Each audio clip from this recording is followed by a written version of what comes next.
This is so untrue. I've been blackmailed here in the studio because we have our final guest, and she is the most beautiful person you can ever want to have on any set, ever, ever, ever. I'm gushing right now.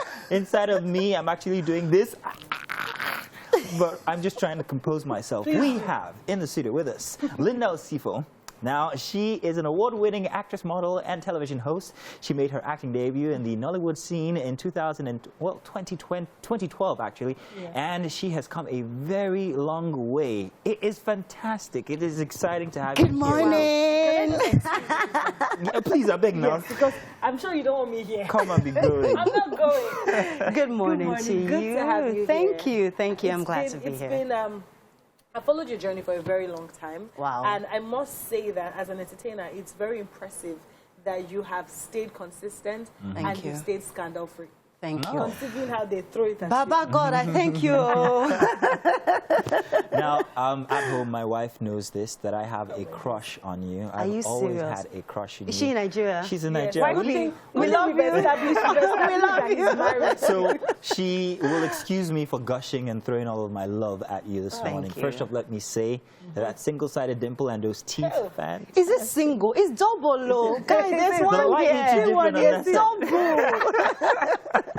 But I just love your acting. I love everything about you. I also know that you were also you are also a model. Yes. You've been in pageants. You were in one in I can't remember the year. Miss Africa Canada, which is 2011. 2011. They're actually both 2011. It was one after another. So let me tell you how it was. I had the first one, which was Miss Nigeria Entertainment, and I came second runner-up. And someone's like, this girl, you bad, oh. I have a beauty pageant. I think you should join in. It's bigger than this. It's with about 14 other contestants, and I was like, and other African countries. So I'm like, oh, okay.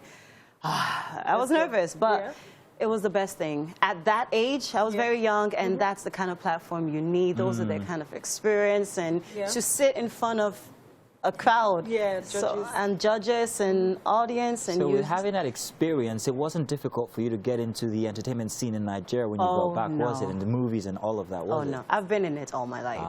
If that doesn't sound cliche, but it's true. So how was that for you? Because I know you were in Canada before you came to Nigeria. Now, how was it for you transitioning to the Nigerian entertainment industry? Well, it's been almost 8 years coming. Oh my God, 8 years. Don't worry, no one would know.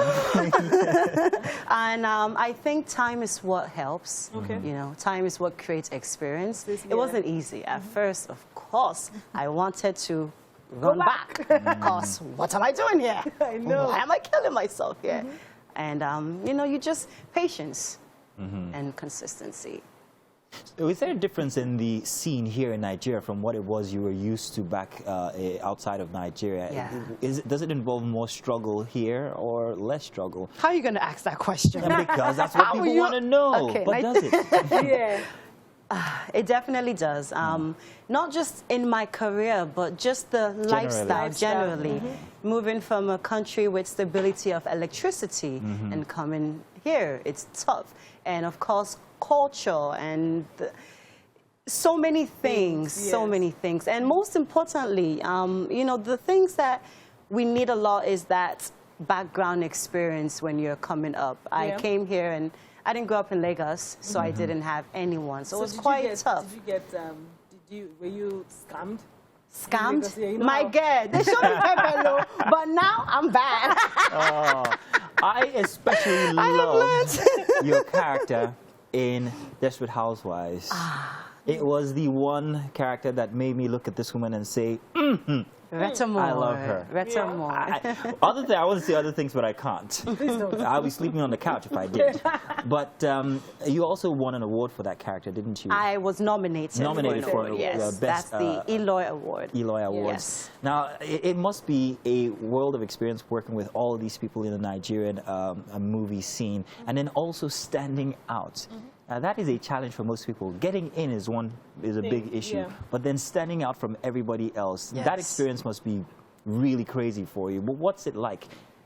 In 2015, I saw a statement that I wrote under my picture, and I said, be yourself.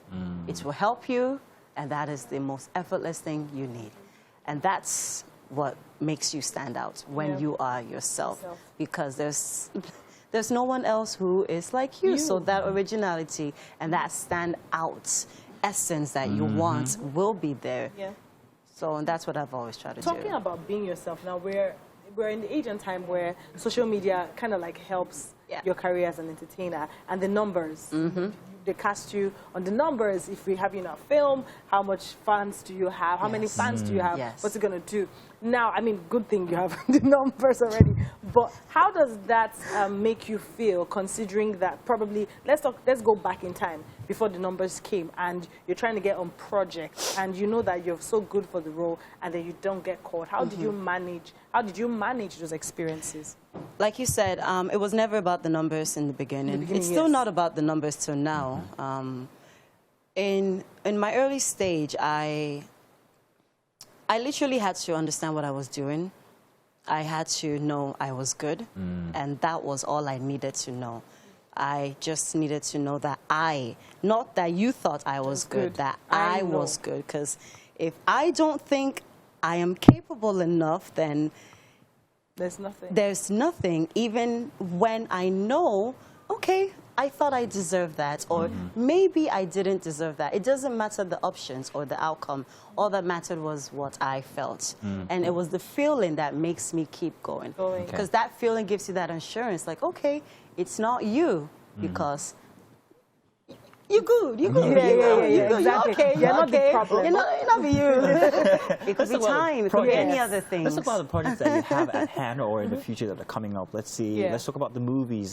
Tell us, what are we looking out for? Well, there's a lot going on right now for me. Fabulous. Thank you. So, but the recent project right now for me would be Prevail. Prevail, tell us about that. And it's coming out not in cinemas, it's coming out online. Oh, okay. So worldwide, you can watch it anywhere on Kingsview TV, so that people can go online on my Instagram or Facebook and see it. So Prevail it's a very different kind of film that I'm used to. I played a thief. Oh. Yes. Not your Agbero thief, because you're not going to walk. Not yet. But I played a thief. I played a character that was very broken. Mentally, spiritually, and physically in all ways. She came from, well, she's an orphan, so she was molested at a very tender age. She's in a gang of criminals that only knows the worst things that you can think of. And at a stage in her life where she was exhausted, a situation happened that changed her life. Hallelujah. She found God. Oh. I just said that, hallelujah. She found God. Would you say this is the most challenging role you've ever had to play? Because the way you talk about it, it seems like it's... To be honest, yes, because I've never played I will call it's not a spiritual film, but it goes. Faith-based? Yes, it's a faith. Perfect. That's the word. Oh. It's a faith-based film, and I am a strong faith believer. Nice. So the film made me cry. But was it your project? Or no, it wasn't. I'm the lead role in it. Oh, fabulous, fabulous. Oh, wow. Nice. You've got a bit of tears in your eyes. Yeah, I do. You see? It comes. You see? I want to talk about Linda now. I want to move away from projects to Linda as a person. Now, how do you manage attention from the male folk, considering you're really successful in what you do? Thank you. And there's the impression of how men expect women to be at a certain level. Now, I mean, you see parents being like, oh, you need to get married, or they might not be, you need to get married, but you need to have something you going feel on. it. Yes, you can feel them saying this when they're not saying energy. it. Exactly. And then now you're quite successful. Now, how do you manage that in terms of relating with men? Because what you want to provide for me, I'm providing for myself already. How do you manage that? There's still a lot you can provide for me. I'm not providing for myself a lot, so please, I'm not. No, is that the problem? This question is headed somewhere. That's the problem. They will think you're providing, that you got it all, but you don't. But you got a house. I remember you. I have a family house. Yes. Oh, okay. Because there was a lot of controversy on that on the internet. Like, so Linda's bought a house. Okay, so people here, it's family house. So you can buy her whole house. You can provide for her. They can buy a whole house for her. No, so are you in a relationship?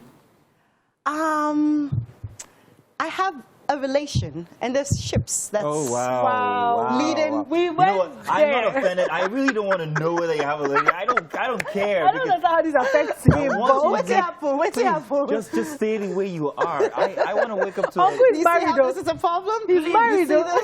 My wife has given me permission, for God's sakes. Oh, Lord. Now, I want to wake up every day to a life-size picture of you right next to my bed. Because, I mean, and if they ever want to have a Nigerian Barbie doll created, I think we already have the person who should be the muse for it. Honestly, I'm not just saying. I won't say anything, Linda, but I'll talk to you after. No, I'll give you my number. We'll talk with that statement. Yeah. Still on this show, I want to ask. How now? There's the thing about complexion, and now at least we're going to a place where the black skin, brown skin is being appreciated even in the international audience. Now, how did you manage that coming from Canada to Nigeria? And you know, some people will cast and say, "Oh, this person, we have a certain color we're looking at, looking out for in this casting." How did you manage to strategically position? Now, you see, with this topic that you mentioned, it's so controversial, and I absolutely love it. I've been through a roller coaster with it. When I first started, of course, living in Canada, it's a very the system can be quite different. I felt the racial effect, of course. I felt it so drastically because I wasn't just black. I was a darker complexion of that black. And I had a lot of stigma. I was discriminated as a young girl. I had tried to bleach at one time, you know, meaning I tried to use a lighter cream and I said, hey, wallow, and I'll go walk. So, but I came to a stage, and that was when I got to Nigeria, because I started seeing more people like myself, more people who looked like me, more people who were just like me. And I started appreciating myself. In fact, I've been looking for ways to get darker, because yes, I want to be that African woman. Yeah, thank you so much. I mean, this is something very inspiring, and a lot of girls need to hear this. To be confident in their skin. I know. Guess what? How hungry are you? I never chop. You never chop. Okay, fine. Because I'm not the only person excited to be here with you, or that you're here. Mike in the kitchen can't wait to feed you. Awesome. So, I can't wait.